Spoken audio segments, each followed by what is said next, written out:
The strangest thing about the passenger was not that he was dead. It was that he asked me to drive him to the place where I had buried him. The rain was falling hard that night.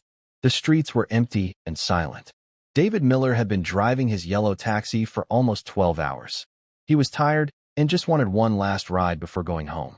As he stopped near an old bus stop on the edge of town, he noticed a man standing in the rain. The man was tall and thin. He wore a long black coat. His face was pale, almost gray. David rolled down the window. "Need a ride?" he asked. The man slowly opened the back door and sat inside. "Cedar Hill Road," the passenger said in a low voice. David felt a strange chill. Cedar Hill Road was far outside the city. Almost no one lived there. Still, money was money. The taxi began moving through the dark streets. For a few minutes, everything was silent. Then David looked at the rearview mirror. The passenger was staring at him. Not blinking, just staring. His eyes looked empty, like deep holes. David tried to laugh nervously. "Late night, huh?" No answer. The air inside the taxi suddenly felt very cold. Then the man spoke again. "Do you remember me, David?"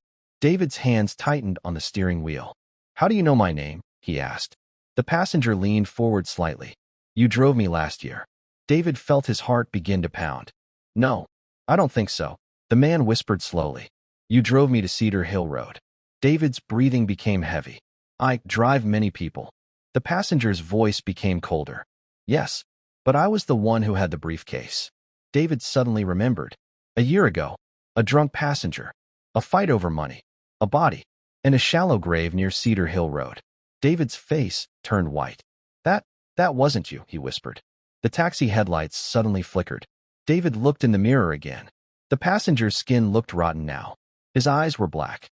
Mud was falling from his coat. "You buried me there, David," the thing in the back seat said. David slammed the brakes. The taxi stopped near Cedar Hill Road. His hands were shaking as he slowly turned around.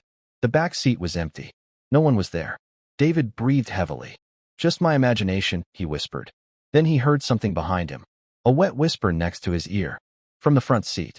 "Driver, you forgot to finish the ride." If you enjoyed this horror story, don't forget to subscribe to the channel and turn on the bell icon for more terrifying stories.